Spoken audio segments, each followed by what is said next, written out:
Hello aspirants, looking at current affairs for 9th March. The news items that we have picked up from the Hindu newspaper are these 13. We'll look at them in detail. The first one, Compassion International to wind up India operations. So this is an American Christian NGO, Compassion International. We have seen about this quite often now. It had announced that it would wrap up its operations in India. So it provided funding to Indian NGOs and it was amongst the largest contributor funding NGOs in India for various social welfare aspects. The allegation which was put up against it was that it was promoting convergence. The NGOs which it was supporting were promoting convergence to Christianity. So on that accusation, on that basis, actually the NGO was put under prior permission category. So this actually made it functioning restricted, and Compassion International announced that it cannot function in such an environment, and eventually it has now wrapped up operations. Also, US Secretary of State under Obama administration, he had Mr. John Kerry, he had made an appeal to the government at the topmost level to look into this issue. Still, no way out could be worked out, and finally it has wrapped up, and it says it is because of ideological reasons that we have wrapped up our operations. Also, accusations here have come that an RSS activist who is in USA, he had suggested Compassion International that it should provide funding through RSS. So this, it said that it was trying to be representative of the government, this RSS activist, and it was asking that this may be a way in which it will be able to function. So that's what the RSS activist also, in question, he said that what we wanted, since the accusation is that it is promoting Christian convergence, so if it is providing funding to RSS and also and in such aspects also, then it would be able to function. So such kind of thing has also come out. So anyway, this history you should know. In March 2016, so this Compassion International, it was put under prior permission category in March 2016 by the Home Ministry. So it means its ability to fund NGOs in India was restricted. So that's what accusation was, that it was carrying out religious convergence. So this is the history. As I said, US Secretary of State John Kerry also made an appeal here. So this is the whole history put out here.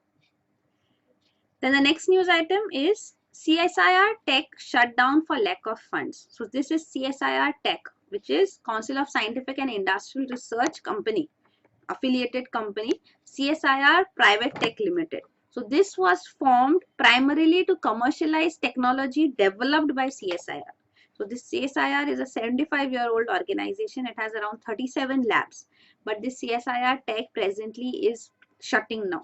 So all the employees have actually left. It's only the CEO who is there, who will shut operations and end. The reason he gives is that there was lack of legal support or funds for the functioning of the company. So what was expected was that the commercial deals by CSIR labs would be executed, but there were delays here, and that resulted in it not being successful. He also says that no official memorandum was brought forth that could empower CSIR Tech that it has exclusive rights to commercialize CSIR's patent portfolio. Actually, CSIR is the country's largest patent holder. So it is having many patents, but the thing is that it spends more on keeping these patents active and rather than earning royalty out of them. So that was the basic reason why CSIR Tech was established, but then you can see it is not functioning effectively. So commercialization rate of CSIR patents is also high. Still earning is very less. So it says that most of CSIR's revenues are derived from consultancy and projects for India's defense and space activities. And CSIR Tech was conceived to address this problem, that it can commercialize its patents effectively. So here you can see CSIR Tech Private Limited was planned. It had many visionaries with it, and the chairman was Padma Vibhushan Dr. Vijay Kelkar here. So you can see the activities for value creation which were supposed to be undertaken was identifying technologies, de-risking them and taking them to market. It would bring in entrepreneurial zeal and private investment to accomplish these tasks, market, negotiate deals and assist in translating technology into products and services. So outcomes, actually it was expected that 15 startups would be created in the next 4 years. But then as it's seen that it is wrapping up operations now. The next Supreme Court to High Courts. Don't keep review please pending. So this is Supreme Court's uh, statement given to High Courts. It has asked High Courts that it should dispose of review petitions as quickly as possible, because what is being done is that litigants are purposely filing a review petition, delaying it, and then having, even if there are defects in the petition, they are not removed at the earliest. So this delaying process continues so that the litigation can be stretched. So it's like a life support. Review petitions are kept as life support by litigants, and their lawyers deliberately delay the process. So this has to be corrected, is the statement Supreme Court is giving to the High Court. The next news item is 2 more tiger reserves soon in Uttarakhand. So Uttarakhand already has 2 tiger reserves, the Corbett Tiger Reserve and Rajaji Tiger Reserve. 2 more will be established, has been proposed. So this is Nandhor Wildlife Sanctuary, which is in Terai region, and then means it's bordering Nepal here, and the Surai range. This is also in Terai region. So these are 2 proposed tiger reserves. So people residing in this area will be consulted, a public consultation would be held, and their consent would be taken on this. So Uttarakhand has the second highest number of tigers in the country as a state. So the state with the highest tiger population is Karnataka. Second comes Uttarakhand. So this is Uttarakhand here. You can see it has border with Nepal, China up here. So the 2 new tiger reserves are proposed here. Then the next news item is Aadhaar must for BPL women for free LPG. So this is Pradhan Mantri Ujjwala Yojana. So under this, poor women are provided free LPG connections. And this now has been brought under Aadhaar, means Aadhaar has become mandatory. So this has been done for various schemes. For this Pradhan Mantri Ujjwala Yojana too, now Aadhaar has become mandatory. So this government order has come in. So in October 2016, Aadhaar had been made mandatory for LPG subsidies as such too. This is free LPG connection, and this LPG subsidies are provided. So this is for general other population, and women of BPL households are given free. So this is the scheme. So Pradhan Mantri Ujjwala Yojana. So the Give It Up campaign also made a pitch for it, that people who can afford to pay for the LPG connections should give it up, the Give It Up campaign, and then these poor women can be provided free LPG connections. The next news item is fewer migratory water birds sighted at Ropar. So this is Ropar wetland in Punjab. So here winter migratory water birds have been sighted, but lesser in number, and the reason provided is that there is increased human interference here. So this data has come from the Asian Waterbird Census for 2017, which is conducted by Wetland International for South Asia. So this is part of IUCN, International Union for Conservation of Nature. So this provides for wetland census throughout, global wetland census, and Asian wetland census is part of this International Waterbird Census of wetlands. So you can see the birds, they come up every year up here in Ropar wetland, but now they have not been sighted in that numbers because of local disturbances. They say that there are threats and unavailability of food. Even at Ropar there is boating, fishing. So all these are human disturbances along the river banks, because of which the water birds are driven away. So Ropar is a wetland, it is a riverine wetland. So that is what it is. So seasonal wetlands here, they get dry also because of global warming, and then migratory birds try to go on other wetlands. So since this Ropar is a riverine wetland, it is presently seeing that some other species of birds have come up in more numbers too, because other wetlands here who become temporarily dry due to seasonal variations too, has seen some increase in certain species also numbers. Then what is Wetland International? So this is a global organization that works to sustain and restore wetlands and their resources for people and biodiversity. So it undertakes research, community-based field projects as such, advocates conservation of wetland, restoration of wetlands too. This is Ramsar Convention, the famous convention on wetlands. It was adopted in 1971. So it defines wetlands too. So what is the definition of wetlands is very broad based. We look at that too. And the functioning which it has is that it wants sustainable use of all wetlands. It provides designation of Ramsar sites to some priority wetlands. So they are called wetlands of international importance, or also called Ramsar sites. So in India also we have these Ramsar sites. So international cooperation is what it wants on, transboundary sites also, especially for shared wetlands. So this is wetlands under Ramsar Convention. So they are water related ecosystems, but they can range from inland wetlands to coastal wetlands and even human made wetlands. All come under its definition. So you can see, so snowfields, lakes, rivers, streams, etc. are inland wetlands. Then coastal wetlands are like mangroves, tidal flats, coral reefs, etc. Estuaries. Human-made wetlands are also part of the definition of wetlands under Ramsar Convention. So even rice fields, fish ponds, artificial reservoirs, canals, etc. built are also considered as wetlands. Then Ramsar sites are specific sites which are given priority to wetlands of international importance. So even in India, we have these 26 wetlands of international importance, the Ramsar sites. You can see their names and the state in which they are. So this Ropar is up here in Punjab, which we discussed right now. Then there is something called Montreux Record 2. So this is a register of wetland sites on the list of wetlands of international importance where changes in ecological character have occurred. So these can be due to various reasons: technological developments, pollution, human interference. So this is a subset of the Ramsar sites also. So this is maintained as part of the Ramsar list. And in India, the two wetlands which are presently under this Montreux record are Kyoliadew National Park in Rajasthan and Loktak Lake in Manipur. So this is part of those 21 only. One more was there in this Chilika Lake of Odisha, which was there in 2002, but then later it was removed from this list because of the improved conditions in this lake here. So this is the first Ramsar site in Asia which was removed from Montreux record too. So that is there. So even on Montreux record, UPSC has already asked questions. So biodiversity related, all these aspects are very important. The next news item is open to new ideas on UN reforms, G4. So UN reforms have been pushed for more than a decade now. Still nothing has come forth. Even this group of four, G4 nations, was formed in around 2003-4. Still nothing came forth because the countries which are there, powerful nations in United Nations Security Council, the P5 members, they do not want to share their powers with any new entities. And there's a need for UN reforms because now there's a changing world scenario. So the prominent members which should also have a say, along with these 5 permanent members like USA, UK, France, Russia and China.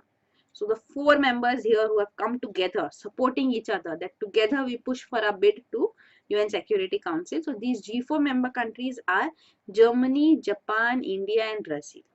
So they together want permanent membership. Also G4 endorses that at least one African nation should also be a permanent member. But there are two aspects. One is that they should be permanent members because UN Security Council is like the executive authority for UN. UN General Assembly is like the legislative body. So decision making power, major power is with UNSC, UN Security Council. There are 15 members here, 5 are permanent. And for the remaining 10, the elections of nations take place and they hold that post for 2-year term. So that is how the UN Security Council structure is right now. What is being pushed for is that there should be more members, more permanent members.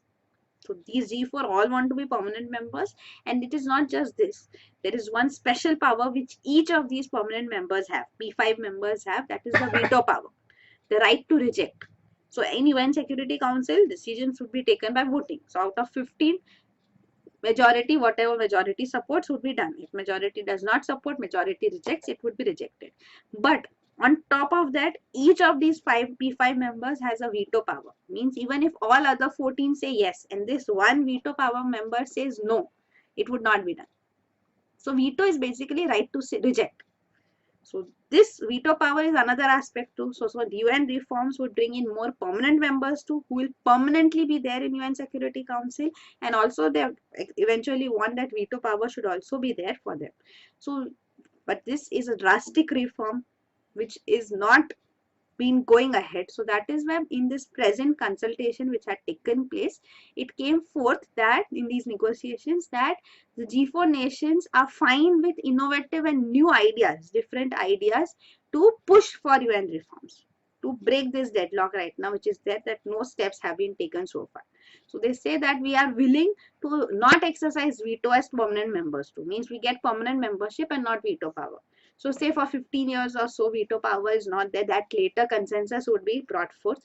So that is what we are acceptable to, at least some activity or some things should happen on this aspect for UN reforms.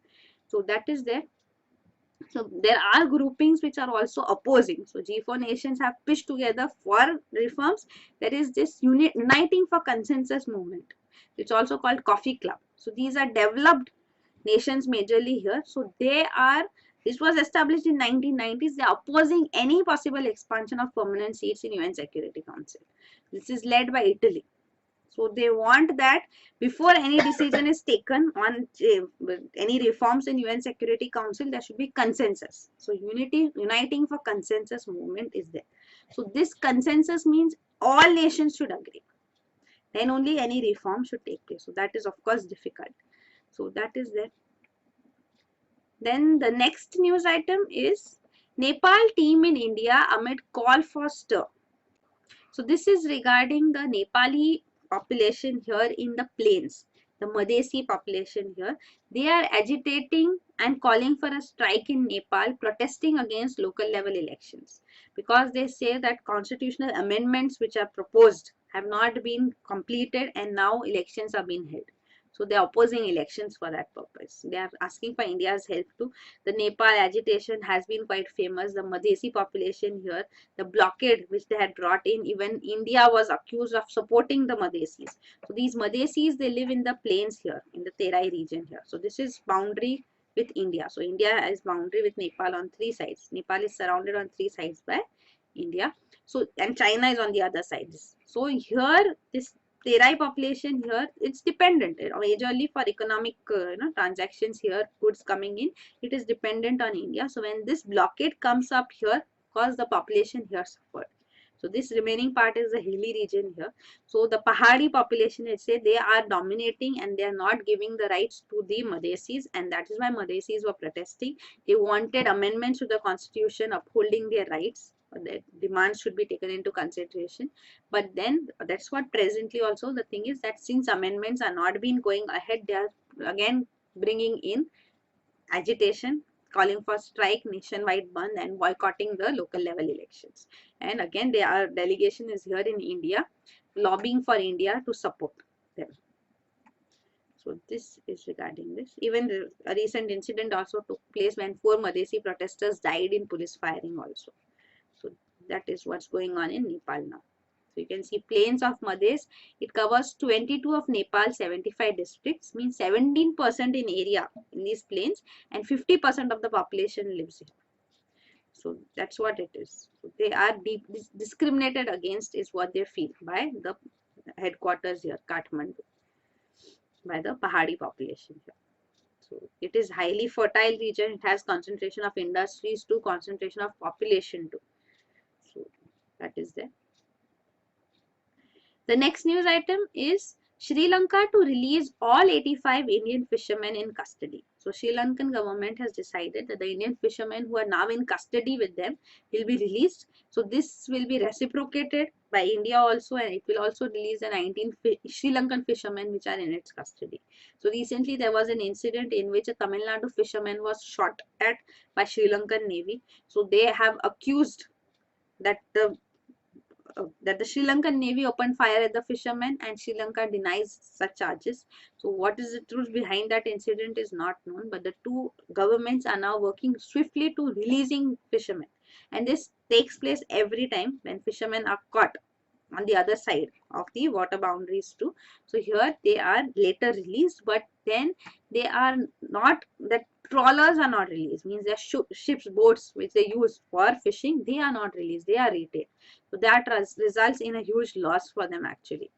So that is there. You can see India Sri Lanka border. This is the Rameshwaram island where recently this killing incident also took place.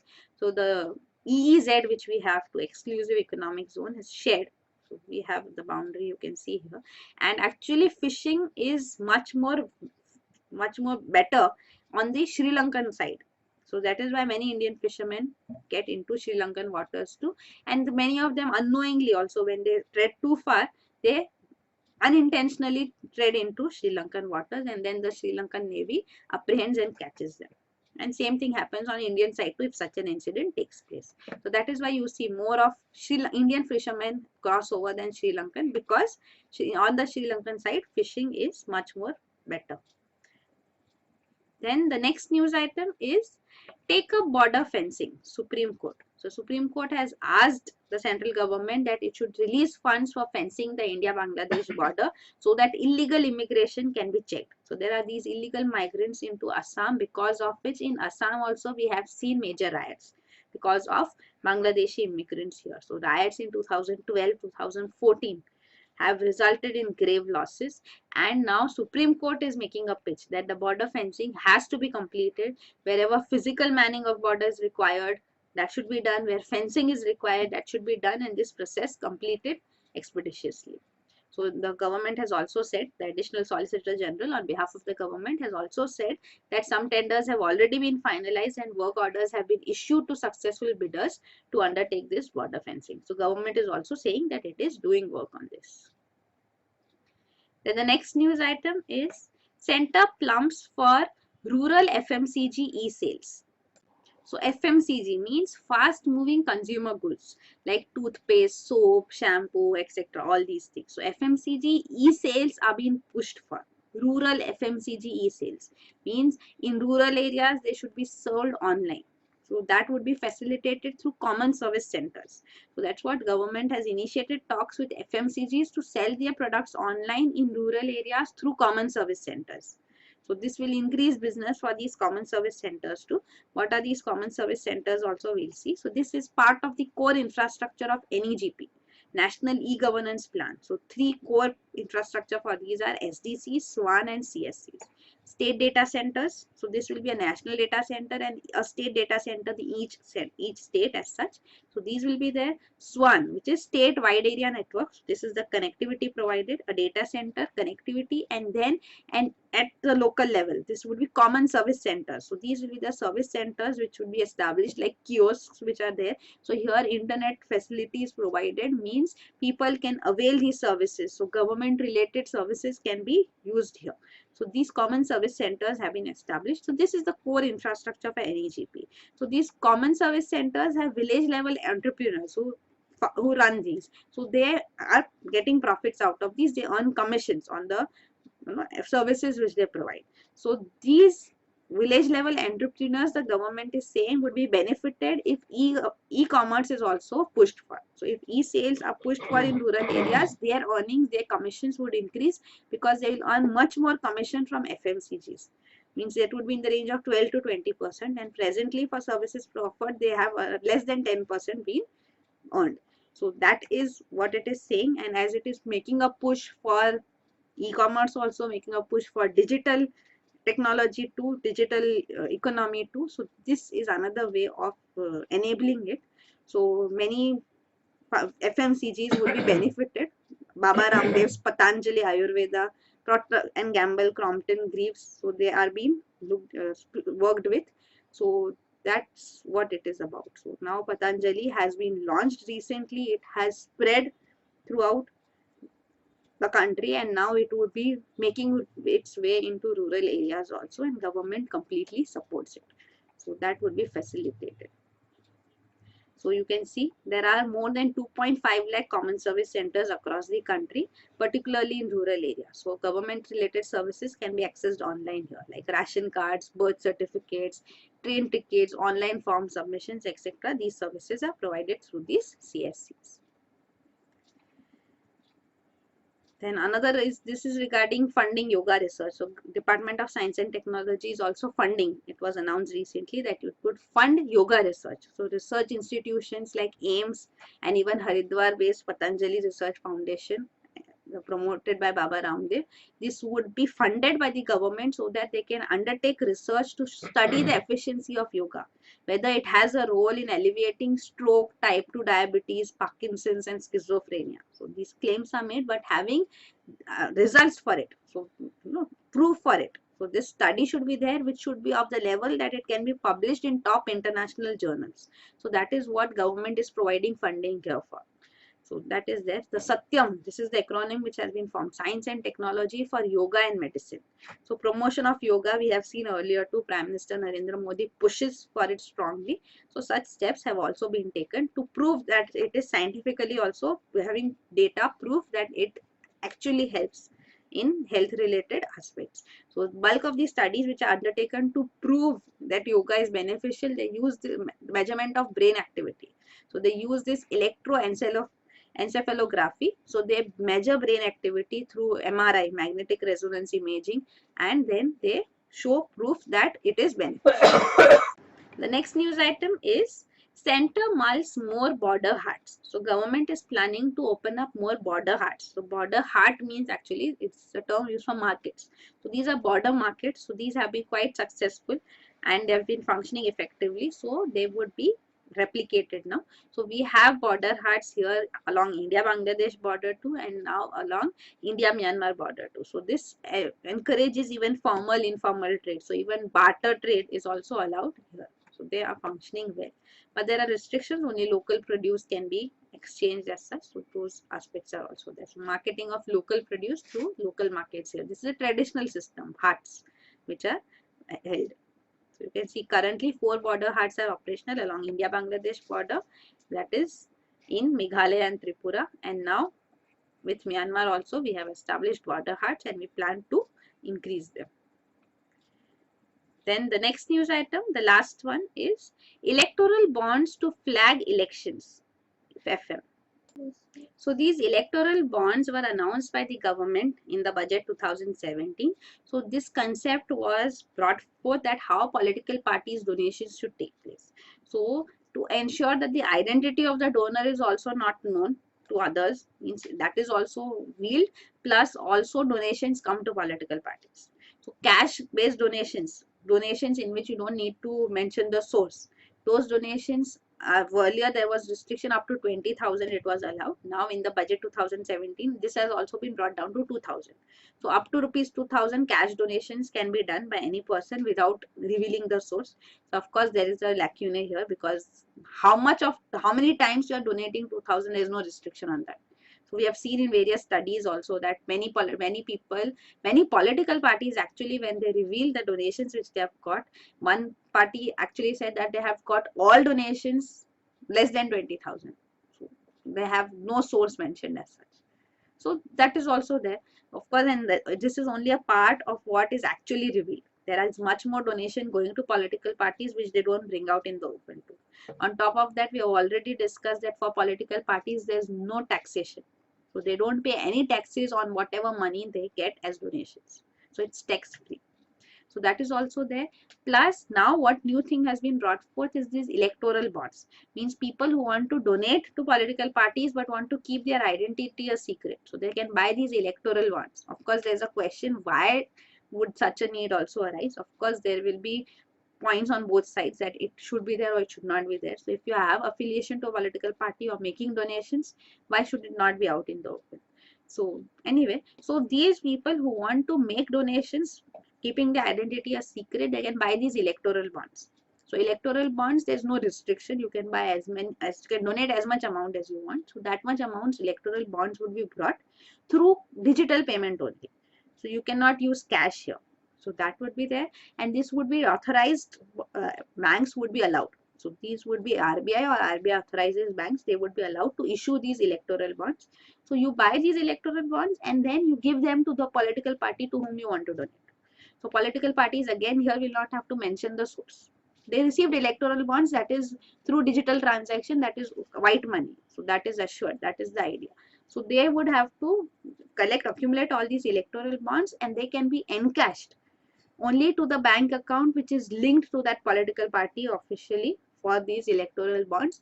and the Election Commission of India will approve that. So this is how it would take place. So electoral bonds will provide funding to political parties too, and source is also not revealed.